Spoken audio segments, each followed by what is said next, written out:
My feelings at all if you say no. No, we would. That was one of the draws of this boat, was it being well documented and well maintained. Not to mention the mechanical shape of it. All of the significant receipts are up there in that book.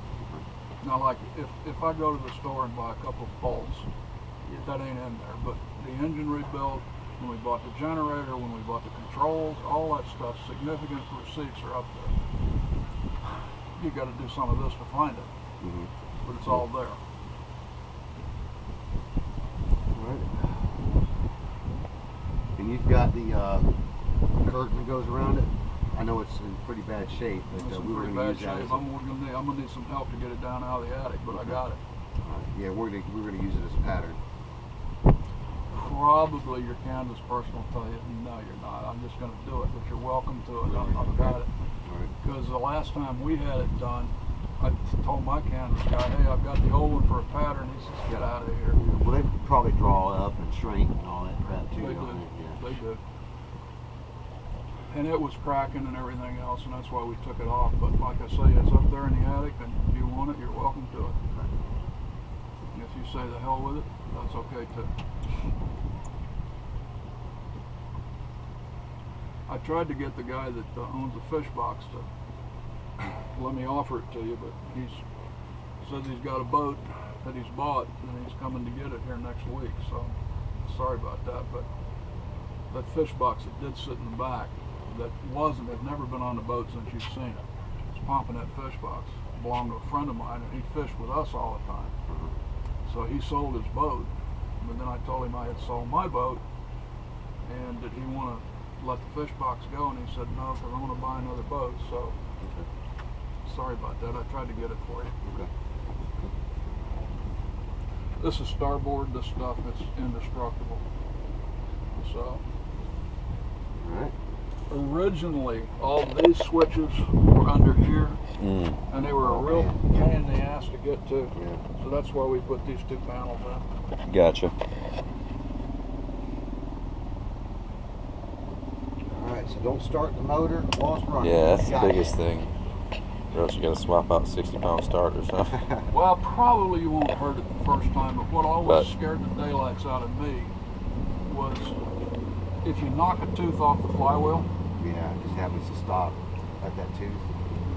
Now you're screwed. Now you're pulling an engine, and that is a big damn deal, take it from me.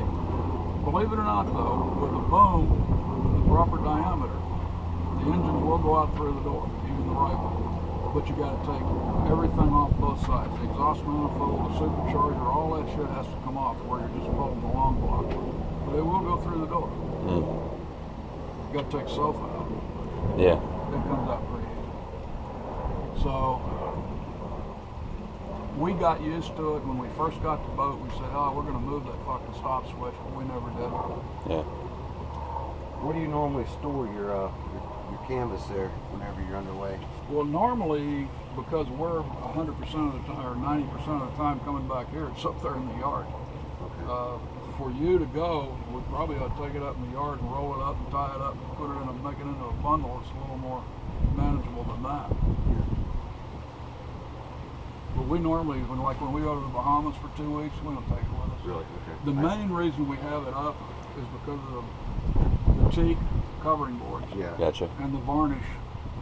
You know, if it was a newer boat that didn't have teak covering boards and didn't have all that varnish, we probably wouldn't even put the damn thing up, because it really doesn't do that much for you in the rain. It keeps the sun off the woodwork. That's the only reason we leave it up. I'll tell you going in, I don't know how often you plan on using it. If you let it sit for a month, just say for whatever reason it sits for a month, and you don't ever run the engines, they're going to be a bitch to get started, even with block heaters, and they're going to smoke like crazy, and you're going to think, oh my God, I broke something. That's just old Detroit diesels. That's just what they do if they sit a long time. If you run them all the time, they don't smoke. Does it just leak down or what? It leaks down. There's always oil in the air box, what they call the air box. And if it sits a long time, it will get into the cylinders. And then when you start it, it's like a smoke screen coming out the back, and you think, Jesus Christ, I broke something. but you didn't. They'll be a bitch to start, Yeah. but they will start. And, we run this one. I start the engines once a week, whether we're going anywhere or not. Gotcha. Because I live here and it's easy Yeah. for me to do. How did the surveyor test those shutoffs, the engine shutoffs? If it runs away. I'll show you when you go down. There's a cable. There's a pull. But he didn't actually operate he them did. whenever they were running. No, not whenever running. Because even at idle, if you do, you take a chance on sucking the seals out of the supercharger. Yeah. Okay. If you're forced to use them because an engine ran away with you, you're gonna end up having the supercharger rebuilt. Okay. Now, the old Detroit diesels, they're 2-cycle engines, but they have valves. They have exhaust valves. A bunch of them for cylinders. So, like any 2-cycle engine, if it's in neutral and you start doing this, if you're not careful, it ain't going to come back when you pull it back. So, I rarely take them above 1,000 RPM if they're not in gear. Okay. That's probably ultra conservative. I mean, the surveyor, he had them right on the stop. They're governed to 2600 in neutral, and the surveyor had them right on the stop to see if the governor was working. Mm-hmm. Hey, that's just part of the survey. That's his job. That's what he's got to do. I normally don't do that because I'm scared of it. I'm scared of breaking something. Yeah. But I think he got 2580 out of the right engine, as I recall, and he got 2530 out of the left engine. But that was after one full throttle run, and after he was screwing around seeing if he could make the engine rock, and that was when that airbox gasket blew, which means that poor engine was running on about 5 3/4 cylinders. Once the number 6 was probably not building up full pressure because it was leaking part of its charge, which has been repaired. So if you are indiscriminate about loading it, it's a great big boat and you think, oh man, it's hell, it'll hold everything. It will. But the heavier it gets, the slower it gets because you don't have an inexhaustible supply of horsepower. Mm-hmm. So like when we go to the Bahamas, sometimes if we're going to be over there for a month, we put the 4-bladed props on because 4 blades will give you more lift in the stern. Mm-hmm. If you're really heavy, and sometimes only run about 1900. So it's just a function of your load. Who do you have do that? Well, my son or I, you're the one who'll do it. There's prop pullers. There's a prop puller included with the boat. It's on here. Okay, so you just Yeah, get but up you underneath. got to scuba it. You ain't gonna hold your Yeah. breath until it. Yeah. Okay. How much fuel does this boat have on it now? It's a little under half a bag on the left and about a half a bag on the right. Okay. All right, so we're good to get up to Stewart and to fuel. Yeah, I would say there's fueling places in Jupiter.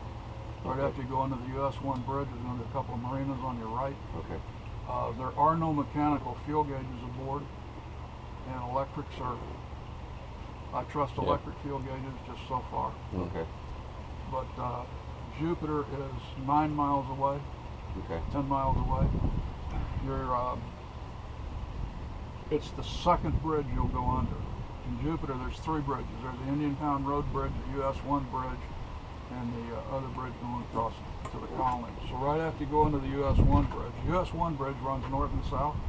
The other 2 run east and west. There'll be 2 marinas off on your right. Okay. They've got pretty good fuel there. All right. There's another marina just before the 3rd bridge. If the gauges are accurate, you've got enough fuel to get to Stewart. Okay. All I can tell you is I trust electric gauges up to a point. Mm-hmm. Okay. And you said what was the average fuel consumption? Was it like At 2150 with the average load, with the Bahamas load, at 2150 she'll burn 20 gallons an hour per engine.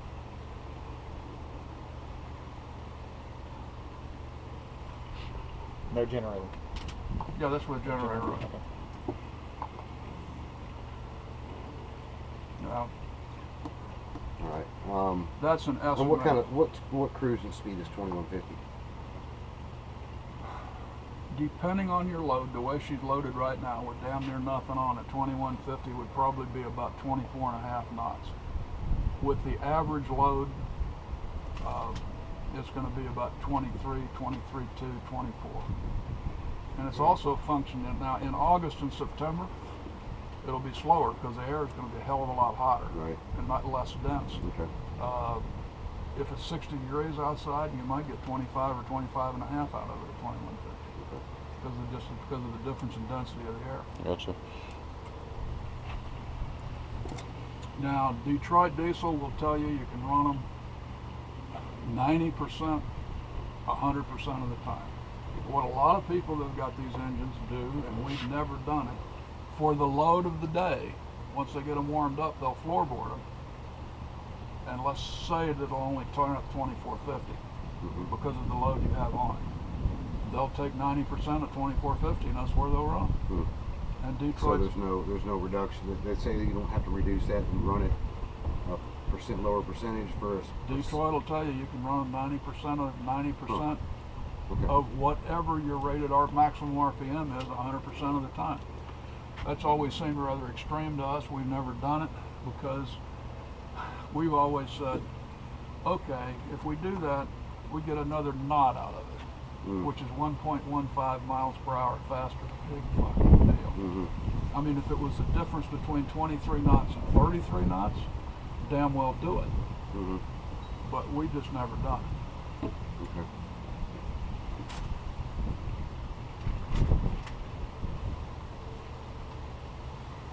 All right. Well, we go up to the house and let us know that paperwork if you want to care to. Or Okay. Yeah.